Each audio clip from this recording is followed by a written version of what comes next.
내가 남에게 전파한 후에 도리어 자신이 버림을 당할까 두려워한다. 낮에도 오전에도 말씀을 드렸습니다만은 우리는 두 번 다시 버림당하지 않습니다. 그런데도 여기서 바울이 자신이 도리어 버림을 당할까 두려워합니다. 그렇게 말씀한 것은 어디까지나 가정입니다. 내가 남에게 복음을 전파하고 정작 나는 버림을 당하면 어쩌나 그런 마음으로 그런 두렵고 떨리는 자세로 자신의 구원을 잘 관리하며 살라는 겁니다.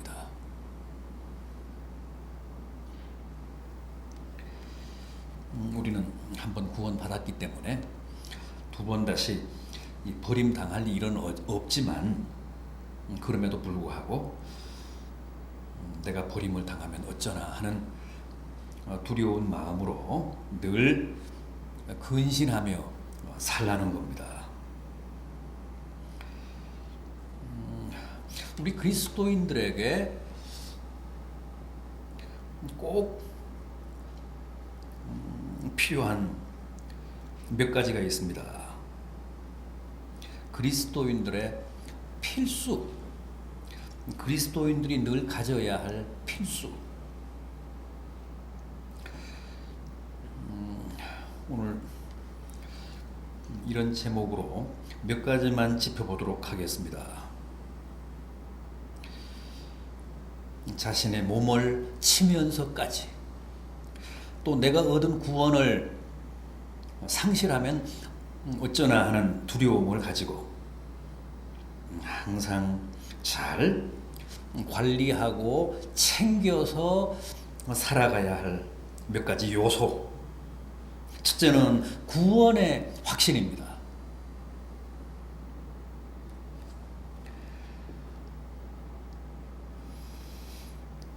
우리 성도들 가운데는 구원의 확신이 넘치는 사람들이 없지 않아 있습니다. 그러나 구원받은 모든 하나님의 자녀, 성도들이 다 넘치는 구원의 확신을 가지고 있는 것도 아닙니다.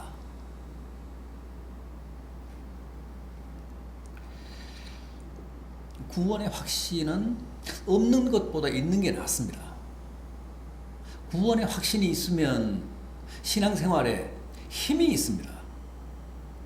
구원의 확신이 없으면 구원을 받은 하나님의 자녀임에도 불구하고 자주 회의에 시달립니다. 그리고 신앙생활 자체가 늘 불안정합니다.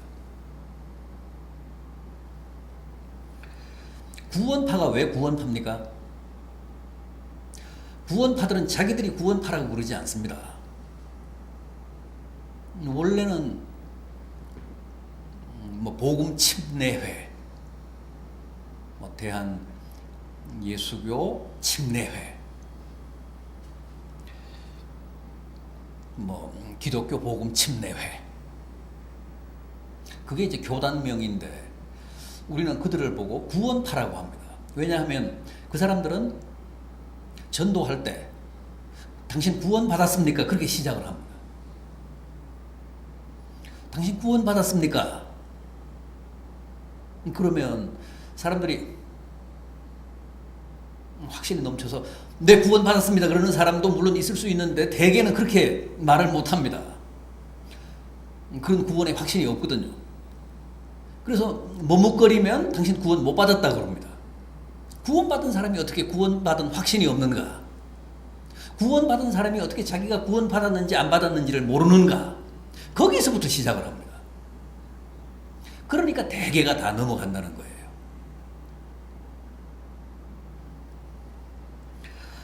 구원을 받았지만 구원의 확신은 없을 수 있습니다. 바람직한 것은 아니지만 현실적으로는 그렇습니다. 구원을 받았기 때문에 구원의 확신이 있는 사람이 있는가 하면 구원을 받았음에도 구원의 확신이 없는 사람이 현실적으로 있습니다. 구원받은 사람이 구원의 확신이 없다고 해서 받은 구원을 빼앗기거나 또 상실하는 법도 없습니다. 구원의 확신과는 상관없이 구원을 받은 것은 받은 겁니다. 그런데도 아까 말씀드린 바대로 역시 구원의 확신은 없는 것보다 있는 게 낫습니다. 그래야 흔들림 없이 꿋꿋하게 또 늘 기쁨을 가지고 감사하며 신앙생활을 할 수 있기 때문입니다. 그래서 우리 믿는 자들에게는, 구원받은 하나님의 자녀, 하나님의 백성들에게는 구원의 확신이 꼭 필요합니다. 그래서 흔들림 없는 신앙생활을 하면 참 그 사람은 행복한 그리스도인입니다. 구원의 확신은 하나님의 은혜입니다. 그래서 구원받은 하나님의 자녀들은 제게 구원의 확신을 주십시오 하고 기도할 필요가 있습니다.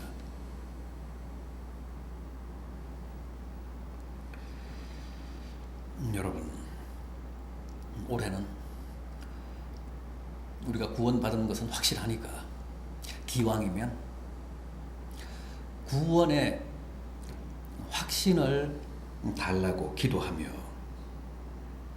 구원의 확신을 허락하시는 하나님의 은혜를 누리며 삽시다.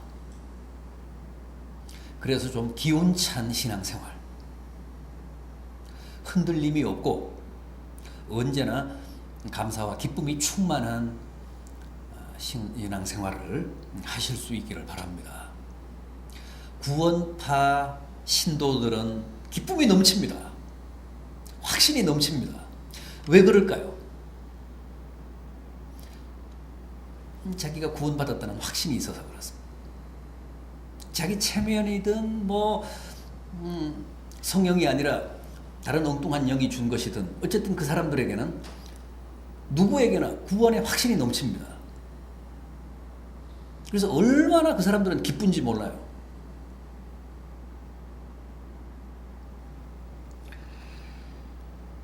올해 구원의 확신을 주시도록 기도하셔서 여러분들도 기왕이면 구원받은 하나님의 자녀로서 넘치는 확신을 통해 큰 기쁨과 감사 속에서 누구보다도 강건하게 사시는 성도들 되시기를 부탁드려 마지 않습니다. 다음은 성령 충만입니다. 그리스도인의 두 번째 필수, 성령 충만. 자동차가 아무리 좋아도 기름이 바닥나면 더 이상 굴러갈 수 없잖아요.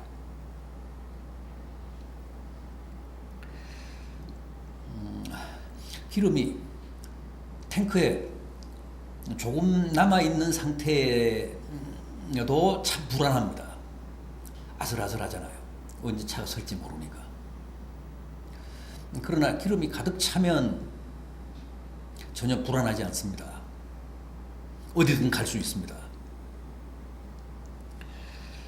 우리 그리스도인들도 성령 충만해야 우리의 삶 자체가 풍성해집니다. 우리가 왜 그리스도인으로 살면서도 삶이 빈곤할까요? 왜 메마를까요? 성령 충만하지 못해서 그렇습니다. 성령 충만하면 정말 우리의 삶이 넉넉해지고 풍성해집니다. 기쁨도 보람도 커집니다. 성령이 고갈되지 않아야 합니다. 그래야 우리가 성공적인 그리스도인의 삶을 살 수 있습니다. 그렇다면 성령 충만이 뭐라고요? 성령 충만이라는 개념을 여러분들은 어떻게 이해하십니까?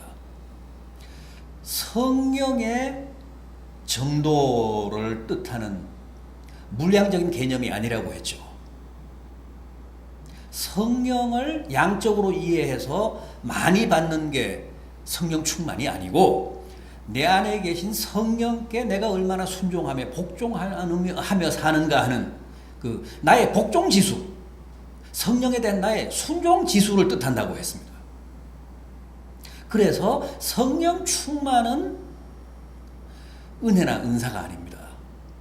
성령 충만은 나의 의지고 나의 노력입니다. 내 안에 계신 성령께 내가 복종하는 삶, 내가 결단해서 성령의 뜻대로 사는 삶이 성령 충만을 의미합니다. 따라서 성령 충만은 내가 노력해야 합니다. 내 안에 계신 성령께 내가 순종하고 복종해야 합니다. 넉넉하게 순종하고 충분히 복종하는 삶이 곧 성령 충만입니다. 따라서 성령 충만한 삶은 내가 노력해야 되고, 내가 희생해야 되고, 내가 힘써 헌신해야 하고, 내가 내 의지를 성령의 뜻 앞에 꺾고 결단해야 합니다.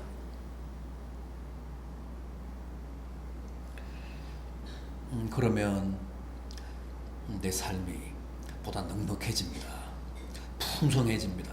지금보다 훨씬 더 강건해지고 아름다워집니다.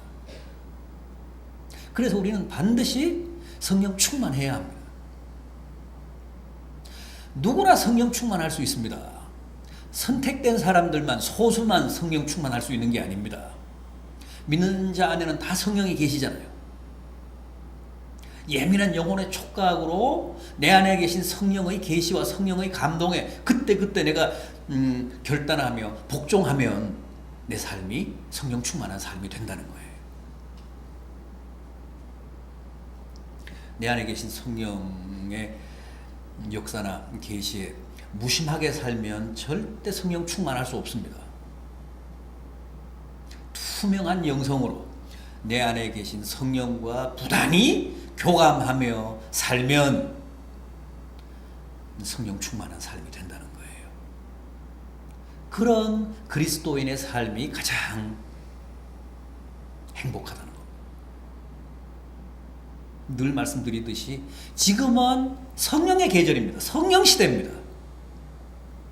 지금은 마지막 시대인데, 구속사적으로 볼 때 이 마지막 시대는 성령의 시대입니다. 따라서 성령과의 관계가 모든 걸 결정합니다. 성령 충만해야 합니다. 한마디로 성령과의 교제가 깊어져야 합니다. 성령의 계시에 민감하게 반응해야 합니다. 성령의 감동에 그때그때 우리가 잘 응답해야 우리의 삶이 보다 행복해집니다. 강건해집니다. 풍성해집니다. 넉넉해집니다. 그게 이 시대를 사는 그리스도인의 필수라는 거예요. 성령 충만. 그것은 하늘에서 떨어지는 게 아니고, 기도한다고 되는 게 아니고, 내가 애쓰고 노력하고 희생하고 결단해야 된다는 거죠. 하나 더 있습니다. 복음 전파입니다. 복음 전파가 이 시대를 살아가는 그리스도인의 필수 가운데 하나입니다.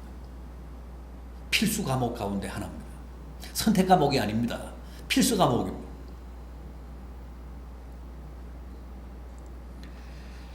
바울은 로마서 1장 14절에서 자신을 빚진 자라고 했습니다. 무슨 빚이요? 복음의 빚. 이 고린도전서 9장 16절에서는 부득불 할 일이라고 했습니다. 뭐가요? 복음 전파가.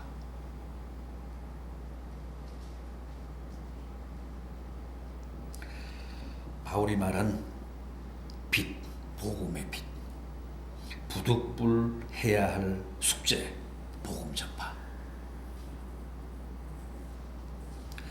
바울만이 아닙니다. 우리도 다 같습니다. 우리도 다 복음에 빚진 자들입니다. 그렇잖아요. 우리도 남이 우리에게 복음을 전해줬기 때문에 복음을 믿게 된 거 아닙니까? 따라서 남이 내게 복음을 전해줘서 우리가 믿은 것처럼 나도 남에게 복음을 전해서 이웃이 내가 전하는 복음을 통해 주님을 믿게 해야 합니다. 빚을 갚아야. 빚은 안 갚으면 안 되잖아요. 꼭 갚아야 되잖아요. 빚을 안 갚으면 벌 받잖아요. 그래서 부득불할 일입니다. 내 기호와는 상관없이, 내 정서와는 상관없이 부득불 해야 할 일이, 해야 할 숙제가, 과제가 복음 전하는 일입니다. 그런데 요즘 복음 전하는 일 쉽습니까? 어렵잖아요. 전국적으로 노방전도가 싹 없어졌대요. 우리도 몇 년 전까지만 해도 뭐 한 주에 한 번씩 꼭 전도했지 않습니까? 그런데 이제 판을 접었습니다. 그만큼 힘들어지고 어려워졌습니다. 분위기가 완전히 바뀌었습니다. 몇 년 전까지만 해도 그렇게 뭐 적대적이지는 않았는데 이제는 세상 분위기가 그게 아닙니다. 많이 바뀌었습니다. 그래서 그만큼 복음 전하기가 더 어려워졌습니다. 그럼에도 복음 전파는 부득불 우리의 할 일이고 우리의 숙제입니다. 우리가 갚아야 할 빚입니다.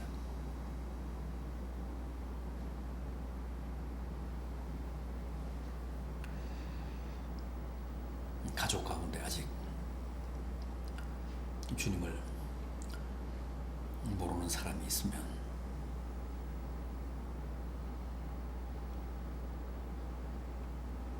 전해야 합니다. 어떤 수고가 따르고 희생을 감수하게 되더라도 복음 전파는 우리의 그야말로 필생의 과제입니다.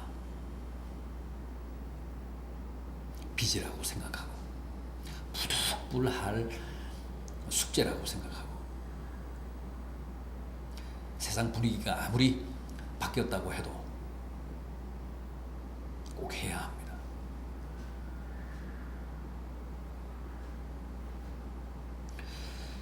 그야말로 버림받을까 두려워하는 마음으로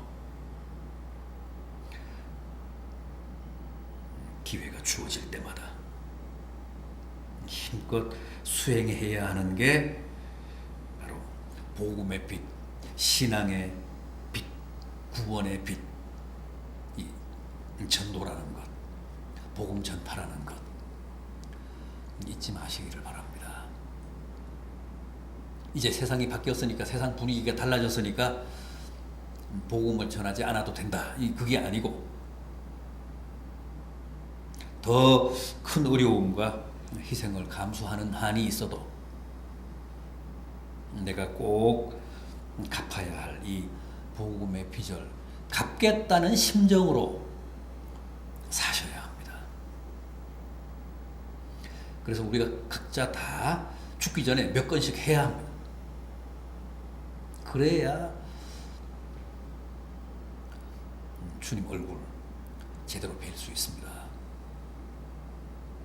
빚 안 갚고 주님 앞에 가면 그것도 뜻하지 않습니다.